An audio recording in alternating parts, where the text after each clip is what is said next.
President, I thank my colleagues in the Senate. Serving in this body for 20 years has been one of the great honors of my life. I remember coming up when I was running for the Senate and going to the Republican luncheon, and they said, well, you've got a few minutes. You can say something, but don't talk very long. People don't want to hear a lot from you, frankly.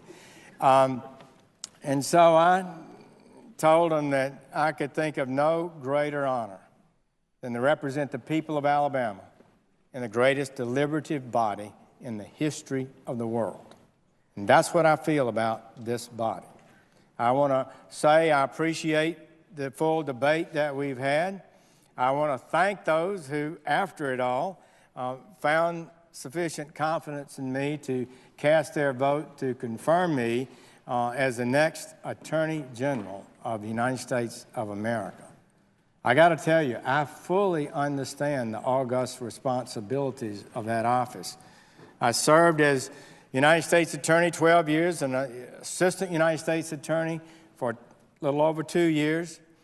And during that time, the very idea of those great leaders in Washington leading those departments that I served under makes it almost impossible for me to conceive I'm that person and will have that opportunity and that responsibility. So I understand the seriousness of it. I have an interest in law enforcement. I have an interest in the rule of law. So I want to thank those of you who supported me and had confidence in me in moving this forward. I want to thank President Donald Trump.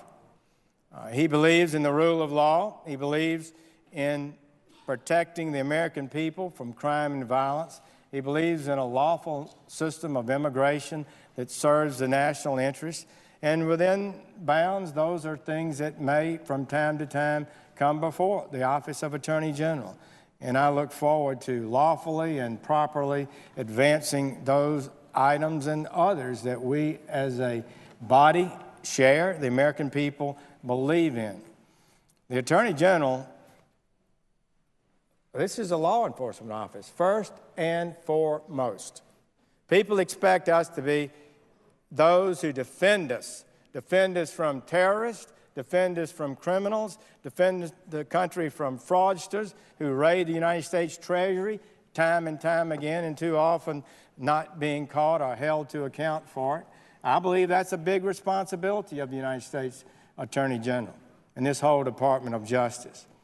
As a former federal prosecutor, I worked regularly, nights, weekends, became personal friends with fabulous federal investigative agents. They give their lives, place their lives on the line for us to promote public safety, to try to do the right thing for America. And sometimes people think them as some sort of beady-eyed plotters to take away our freedoms. That is not so. They're out there every day putting their lives on the line to advance our freedoms, to protect our liberties, to protect public safety, to stop terrorism that threaten our government. So I feel strongly about that, and I had the honor to lead some of the finest assistant United States attorneys in America. Our goal, well, before I became an assistant, I was told that Mobile had the best U.S. Attorney's Office in America. So when I came back as U.S. Attorney some 6 years later, I told them that was our goal. We want to have the best United States Attorney's Office in America.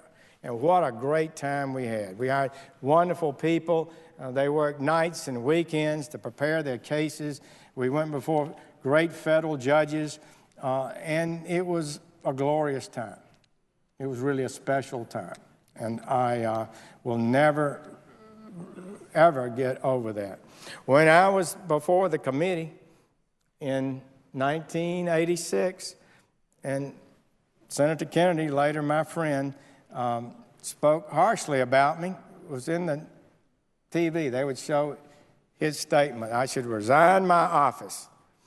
And so I got my chance some few minutes later when I had a chance to say something. I said, Senator Kennedy, what you said breaks my heart. nothing I've ever done have I been more proud of than serving as United States Attorney. And I still believe that. Nothing I've ever done am I more proud of than the work we did in that little office in Mobile, Alabama, for representing the United States of America. You go into court, you stand before the judge, and you say the United States is ready. I represent the United States of America in a litigation. So this is a big deal. And so I would say to you, friends and colleagues, that this is a special honor. I feel it in my bones. I hope and pray I can be worthy of the trust you've given me. I'll do my best to do that. And let me comment a minute on the heated debate that we've had here in the Senate on my nomination and others. It was an intense election, there's no doubt about that. There have been strong feelings expressed during the election and throughout this confirmation process. And some of the times we have philosophical disagreements, just sincere disagreements about policy, what's right and what's wrong, what the law says, what it doesn't say. I believe words ought to be given fair and plain meaning. Words aren't tools that can be manipulated to make it say what you want it to say. I believe words have objective meaning. So we have sometimes differences about that. But that's what elections are about. And I've always liked the debate. I've always enjoyed participating in this great body where we are free to speak and be able to advocate for the values that we have. But I don't think we have such a classical disagreement that we can't get together. I've always tried to keep my disagreements from being personal. I've always tried to be courteous to my colleagues. Still, tension is built in the system, right? It is there. And the plain fact is that our nation does have room for Republicans and Democrats. That's what freedom is all about. I'm fairly firm, I gotta say, in my convictions, but that doesn't mean that all of us have to agree on the same thing. We need latitude in our relationships. And so let's agree on what we can agree on, and I suggest that to my colleagues as I leave here and take action where we can agree on things. But denigrating people who disagree with us, I think, is not a healthy trend for our body. After I'd been here for a number of years, I'd gotten along pretty well with Senator Kennedy on the Judiciary Committee, and he asked me to be the lead sponsor with him on the significant, pretty controversial prison rape bill.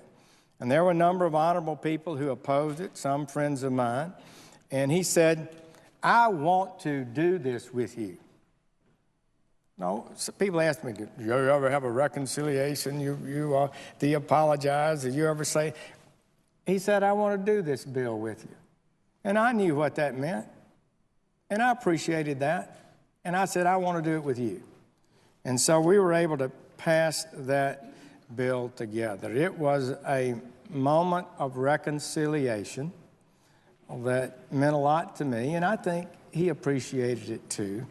And we later got involved in a major piece of legislation, just the two of us, that would have established a portable savings plan for young workers for all Americans, like the federal thrift plan.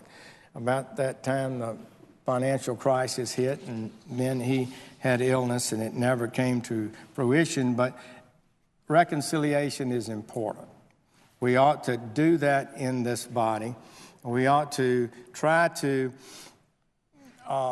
fight for our values and not give an inch. You don't have to back down if you believe you're right, and you should not back down.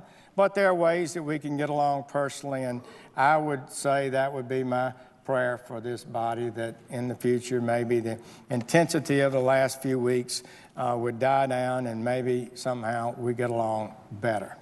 So, colleagues, I can't express how appreciative I am for those of you who've stood by me during this difficult time. I could start calling names, but it wouldn't be appropriate. I want to say again, I appreciate the President and his confidence in me.